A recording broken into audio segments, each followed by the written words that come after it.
everyone, to Interviewing Influencers, a new segment on my podcast where we interview the creatives who are crushing it on social media. Today we'll be interviewing with Joel Haas, better known as HighSpeedDining. Joel currently has amassed 81K on YouTube, 500K on Instagram, and 1.3 million fans on TikTok who love to see his trips to Michelin-star restaurants around the world.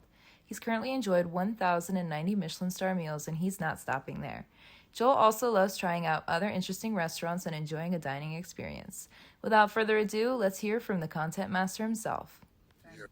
So I just want to start off thanking you for agreeing to do this interview with me. I really appreciate it.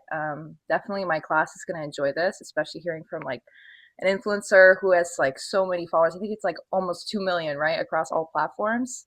Probably cracking that at this point between platforms. Does that ever get old, like the novelty of it, or no? It's a lot of fun. There's no doubt about it. It's a great time. And, you know, there's people with millions of followers who don't have their face in videos, so nobody knows who they are.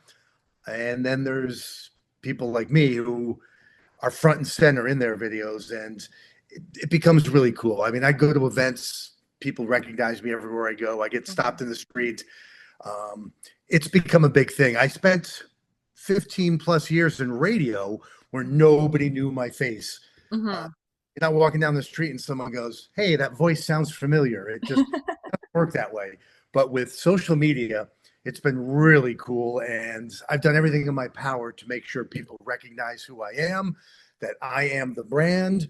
I don't think people would remember if I called myself Joel Haas, you know, Eat with Joel or some silly thing. But HighSpeedDining, people seem to remember. I've been able to trademark the name, so I have the brand. It's trademarked? Wow, I do, which it's fun and makes it easier to do takedowns when people steal your stuff. Copyright infringements, it's easy enough to get stuff taken down, but there's even more protection for a trademark. So I was actually speaking with one of my coworkers at a restaurant. I work at a restaurant part-time, and he was mentioning that he was looking to get into like content creation. I was like asking him what kind of niche he wanted to do, and he was saying that he wanted to do more like gaming stuff, but he also does like to do food stuff. And I was asking if he knew about your channel, and he was like, "Yeah, I love that guy. You know, I love all his videos. They're so interesting. The clips that you make with like the attention grabbing, like trying like interesting foods. Like he heard about you." I was like, "Wow." Well, that's cool. Yeah, a lot of people do know me, and when I show up to restaurants, quite often for the first time, a lot of the staff know who I am. They know you. If it's an older chef, they may not know, but the rest of their staff does, and then they fill them in, and everyone it's like, "Oh God, look at this guy!" Because of the Michelin Guide wrote an article about me when I hit my 1,000th Michelin-star meal, June 30th, 2025, last year. That is the resume. Read that, you go, "Oh, geez, the Michelin Guide recognizes this guy," and it's total credibility. So, does that ever make it hard? You know, if you ever want to just have a casually like dining experience? I don't think it makes it difficult. What makes things hard is that I have an addictive personality. I record everything. So for the last 7 years, I've recorded basically every single meal I've eaten out at restaurants. I've been doing a ton of takeout. For about 6.5 years now, I've eaten restaurant food for every single meal, with a lot of that being takeout. The pandemic ushered in the golden age of takeout. It's been nice, but for the first year or two, I recorded every single takeout meal, and it just hit a point where I'm like, stop. You cannot record everything. You can't produce everything. You can't post everything. But having a media background where I started in radio and comedy content production and things, the more content, the better. I have about 53 terabytes of content just backed up on drives. And I like to look at what I have as like Prince's vault, you know, tons of songs that are just, they're there if you have the time and energy and effort to do stuff with them. So, so it's not difficult for me when people know me, but I do think a restaurant would be upset if I showed up and didn't record, because everyone's hoping I'm doing something and can benefit them in some way. And I've been about the restaurant. I'm about the, you know, to me, the restaurant, the chefs, the staff, they're the artists, and I'm just putting the frame around it. Some influencers are, I'm the talent. It's all about me. I know, yeah. You know, that's not who I am. I'm about the people. And So I want to help everyone I can. Talking about your brand identity a bit, so I sent over you some questions. I wanted to hit on the one where it was about starting your accounts over from scratch. I know you said you had all that backed up, but what if it was all gone? What would you do differently? What would you keep the same? Well, if we were just wiping out my hard drives and everything, after I freaked out for a week, I would be like, thank God I can sort of start over and do things a little different. I mean, I could never start over based on the content being out there, but Hmm. I have so much content recorded that I don't have to eat another meal for 5 years. And I could Wow. probably put out a video for 5 years every single day that's new because I put out videos of one course at a time rather than the whole meal. So when I go eat a 10-course tasting menu and put one video out, it may get as many views as someone who puts the whole meal out, but I still have 9 courses I could still produce something from. So content is, I'm overwhelmed with it.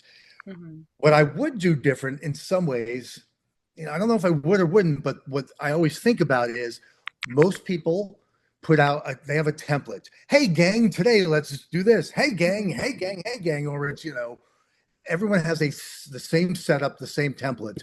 And Hmm. having been in the entertainment industry for 30 years, that bores the hell out of me. Nothing's worse than having to just repeat the same things or have a formula. Most people in social media, I think it's definitely their first entertainment job, let alone their first job, period. Hmm. And this is my fourth phase in the entertainment industry. Hmm. Um, between working in the stand-up world, between working in radio, between producing comedy content and things. I had a big stint doing ringtones, which Hmm. is kind of what's paid for my food these days. What I would do, and I think would help me with the algorithms, is if I had a template like most people do, because the algorithm, you know, it likes repetition, it likes knowing what you're doing, and it needs to know where to feed your content to who and what. And since my stuff's different all the time, I Hmm. think I confuse the algorithm in some ways. Hmm. Um, it likes well, the algorithm's always changing, so I may say, oh, it likes longer content, but Hmm. you know, TikTok was founded on short videos, and it Yeah. originally came from something that was what, 6 seconds or 9 seconds. I mean, Hmm. everything changes. The key though is doing what Definitely. you're happy with, what you find to bring you joy and entertainment. And if you're doing something you love, the old saying, if you're doing what you love, then it's not work.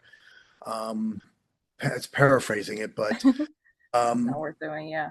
I wish I could produce full meal videos because I Hmm. know the algorithm likes that. I know restaurants, when I go there and eat a 10-course meal and then I put out a video of one course, um, I don't think it represents the restaurant fully, the meal fully. I did full meal videos when I was doing my count up to 1,000 Michelin-star meals last year.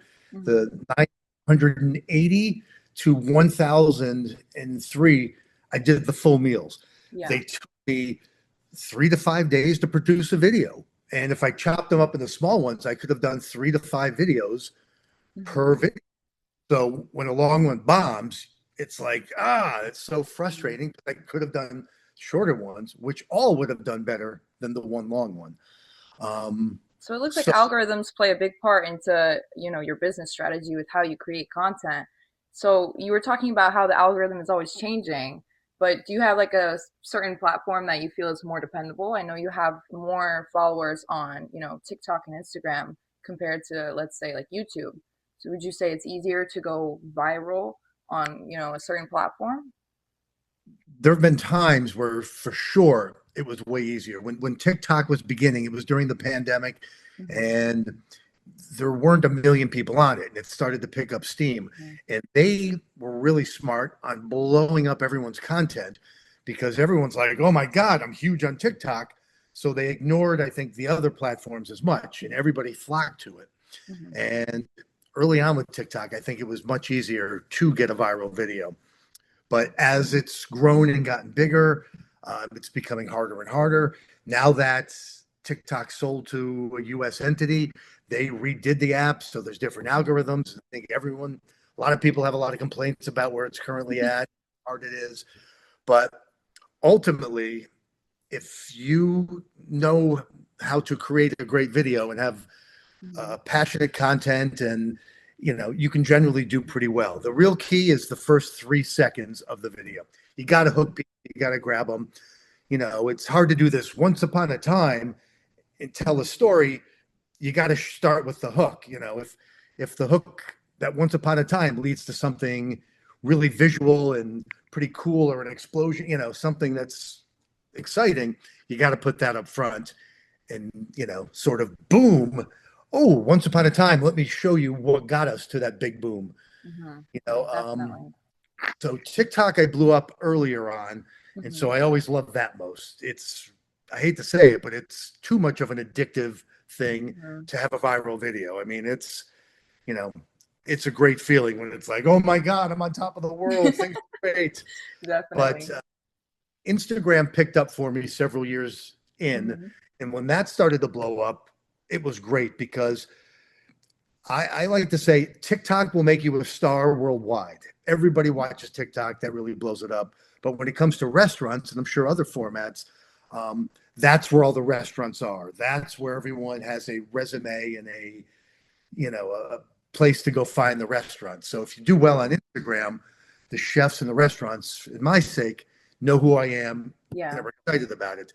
I think when you talk to a restaurant and I write them, because in advance before going, I say, hey, um, I'm Joel Haas, High Speed Dining. I've got all these Mm-hmm. followers.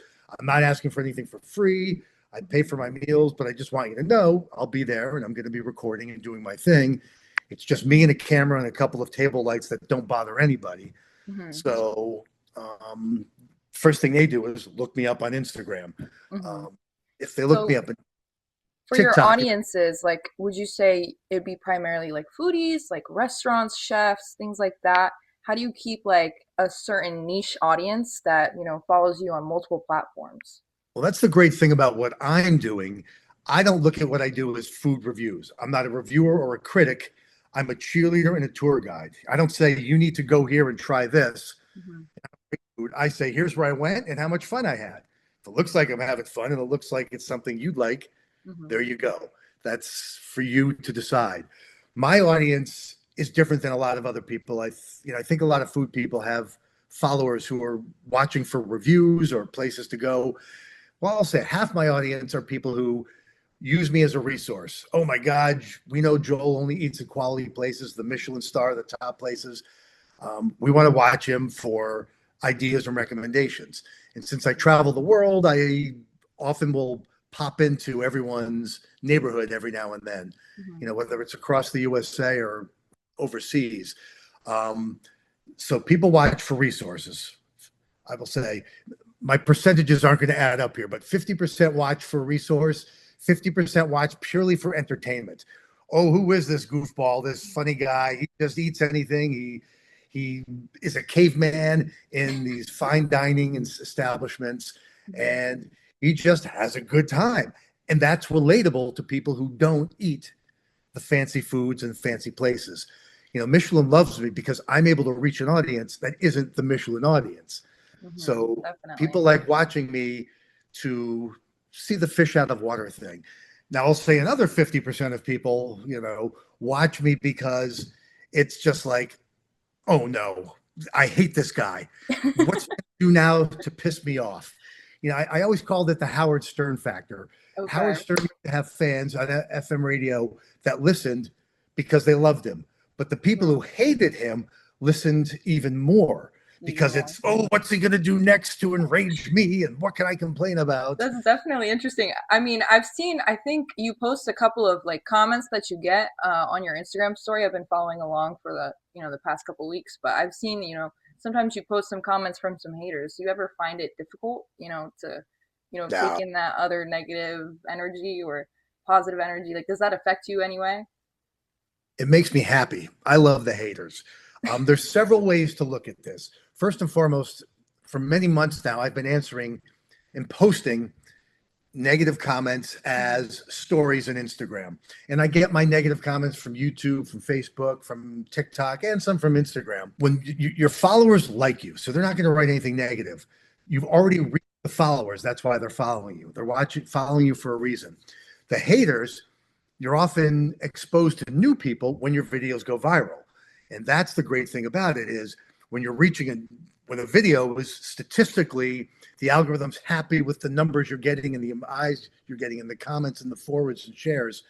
When the algorithm likes it, it's going, let's feed it everywhere. We can make money everywhere off of this. And then you're fed to people who are just like, what? He's spending $10 million on 2 bites. And of course, you know. And so the haters to me mean that my content's getting Going shown. viral, yeah. So I love it. Second of all, I reply to these negative people. It doesn't make me upset. Say all you want. I've been in the entertainment business for 30 plus years. My job has always been about exposing myself and saying things and putting myself out there. So when I reply to the hate messages, I do it knowing I'm going to be posting them as stories, and my followers are going to be laughing at it. I'm showing more personality in my comment replies than I actually am in my video. True, yeah. I just find some of them really funny. Definitely, yeah. I feel like that's, great advice for anyone that's starting out. Like the negative audience that wants to hate on people, it's just honestly getting out of hand on social media these days. But it's good to see that, you have a great outlook on it. It's great, come on. Where else do we have an opportunity to get exposed to so many people? Laugh it off. Right. Want to call me ugly? Great. I'm ugly all the way to the bank, all the way to the, That's never. True. So that's a great piece of advice. Do you have any other advice that you would give to somebody, that's starting out with content creation? Or is there any advice that is out there that you find is, a little bit kind of untrue or like total BS? First of all, you just got to start. Everyone always says, well, I don't want to do it. I'm going to be perfect. I'm going to be a superstar. I'm going to be huge. I'm going to just start. You got to start. You can always delete anything you do, but you have to begin somewhere and learn the process. It's that way with anything in life. You don't start off. That's what college is. You go in wide-eyed, excited. I'm like, oh my God, the whole world's mine. I'm going to conquer it all. And then you realize over time, you don't know that much, but that's what the learning process is. And you keep going, oh my God, I don't know anything. The real world's crazy, but it's the next stage then of getting your experience and understanding what's out there. Just start and you'll learn, you'll grow, or you won't. And if you won't and you don't, it's not for you. Everything in life takes an effort. It takes learning and growing. But if you do what you love, you'll have a great time with it. You're always going to grow and change. And if you're not, I mean, you're probably not meant for this because it's always going to change. The algorithms change. The world changes. I get a lot of people who complain like, oh, you could feed a village for what that one meal costs. And I agree, I could, but that's also why I personally donate to charities and do a lot of stuff as well. Okay. You just don't see me in my videos going, one for charity and then this one's for me. Yeah. Definitely, like there's definitely like the other side of it that people don't really understand, like watching people on social media with influencers. I know like there's so many parasocial relationships. People feel like this is my friend because they see all the content that you produce, but they also don't see, the other 80% of your personality or what you do. How much of my story can I tell in 15 to 45 little spurts? I've purposely kept a lot of my stories out. I mean, like most people don't realize, I was born with no fingers on my left hand, and on my third birthday I had some surgery. And quite frankly, people think I don't even have they don't think I have an arm because they never see my left hand, but I'm always using my left hand for my camera, and so I'm using what I have to my advantage, and I can move it in ways that most people can't even move a normal hand and things. So, I use what you've got to your advantage and things, but you don't have to put everything in your entire life out there. There's so many little things that I put to the side and just focus on creating great content about. Advice to anybody is just start. It's going to be rough. It's going to be tough, but you'll learn and grow. When I graduated college, and for the record, it took me 6.5 years to get my bachelor's degree, Mhm. 5 years to get my associates because I partied. That's all I did. And I cheated myself out of a great education and learning and understanding. I developed a personality at but I didn't gain as much knowledge as I could have and would have. That's where I would really make a change if I could do it over again at the Mhm. college level. Focus, grow, and make it count for yourself because these skills will come back in the end. Do you, But find yourself, doing like workshops or anything like that to improve your social media skills, like to, learn more about how algorithms are changing, like if they have those tools available for people making content? I don't workshop with the general public, but I will study my competitors' videos. There was a time when I would study just the local people who were small, just going, oh, I want to be bigger than them. Hmm. I want to get them. And now I'm to a point where it's like, I am the Stop. big 800-pound gorillas in the DC area. Hmm. I only follow and watch people who are way ahead of me, who are doing really well. And I watch with a little anger, like, come on, he's young, he's got hair. That's Hmm. not, you're not even showing quality close ups of the food. But Hmm. you study, you learn, you try and grow, and then apply it to yourself. The algorithms are not fair. Let me stress this: they're not fair. They don't reward quality all the time. They, even though we say algorithm, there's people who program the algorithm, in my opinion. I used to program the radio channels for XM satellite radio. I ran this two stand-up comedy channels from 2001 to 2008, before they merged with Sirius. And you know, comics would wonder, why am I getting played more than other people or less? I was the algorithm. I was it. But I programmed the computer and said, Hmm. this person has two albums with 40 tracks. Let's play them more than the artist with one album and 20 tracks. Hmm. For us, it was about, with music, you want to hear your favorites more. But Hmm. with comedy and spoken word, you wanted to hear it less. Hearing it twice was repetition. So I had to spread things out, and I built a channel that it would take 3 weeks for something to rotate if I wanted to spread it out. Hmm. And it was the greatest comedy channel in the world. You just want to study, learn, grow, understand how to be bigger and better. Hmm. You know, um, Knowledge is power, and Yeah, making definitely. mistakes is powerful too. You learn more from mistakes than you will from success, It's because great success is advice. just steady as she goes. When you make mistakes, you question everything you're doing and why did it happen and how do I get back on course and how do I Hmm. get past things. So just learn, be curious, ask questions. Don't be Yeah. afraid to fail. You will only succeed Hmm. if you keep trying, and it's okay to fail a million times as long as Until you you. get, the result that you want. Do you feel like, you talked about your experience with radio, like XM, everything like that. Do you think like your experience and your background in radio helped you to, boost your content more, or do you think it just didn't impact it at all?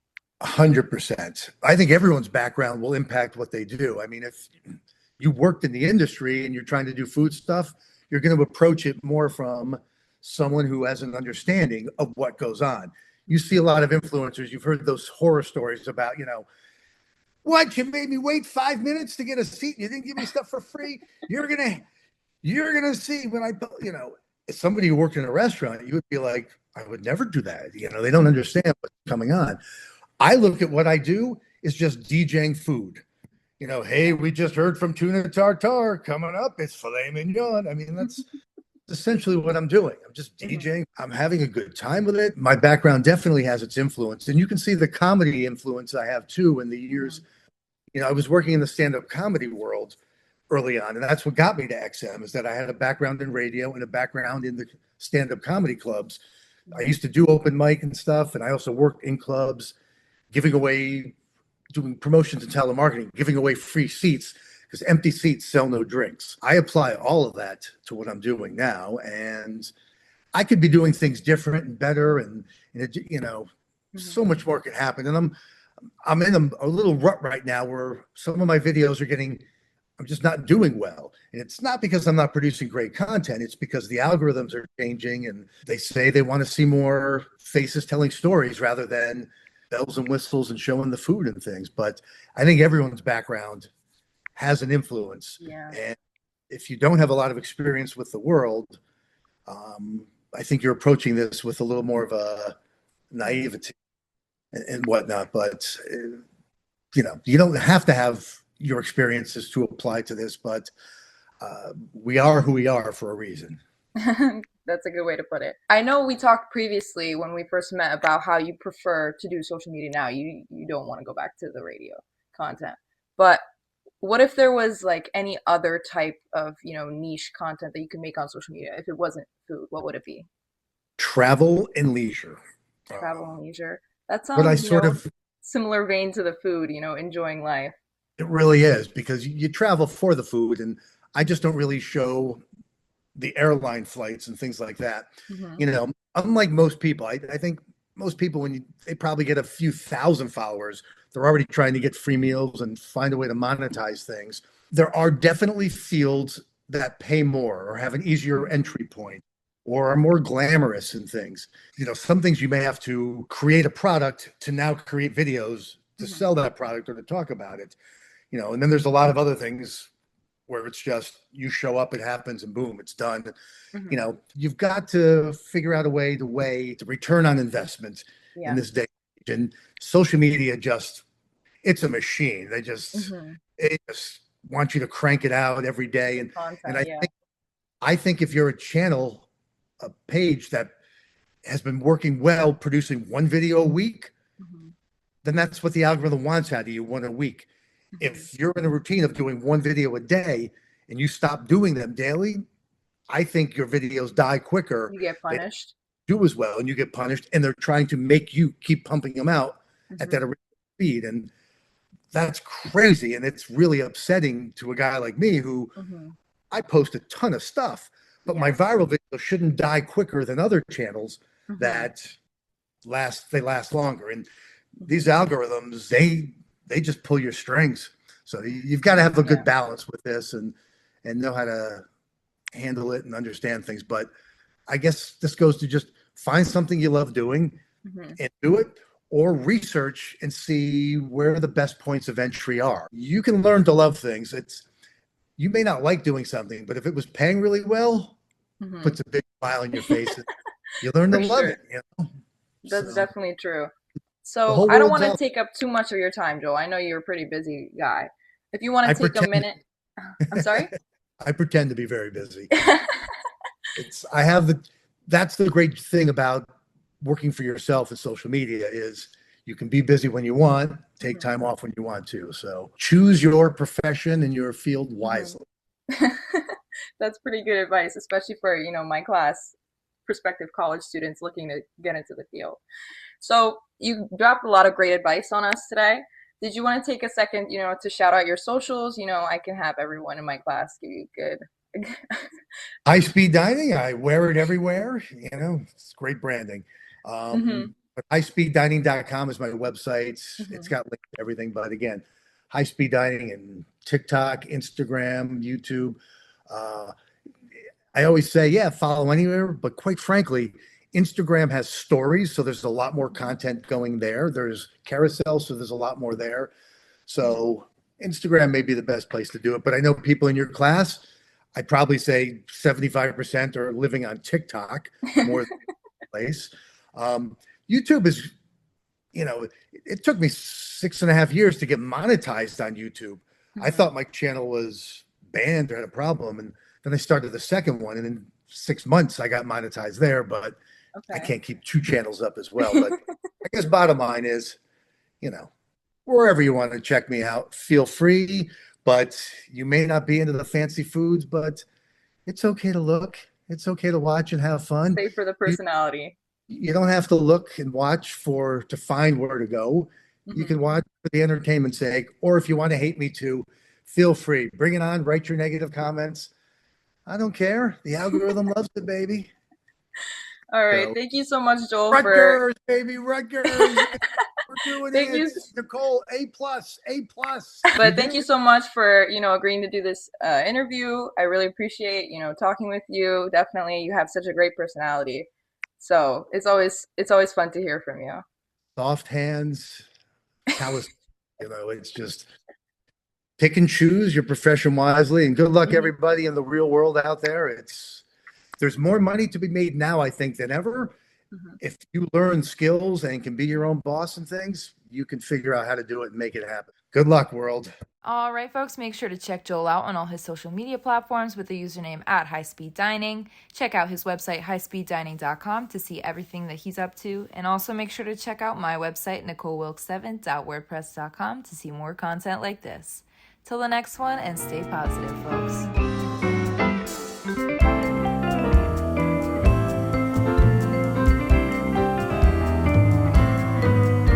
All right, if it's off, I can talk in my real voice now.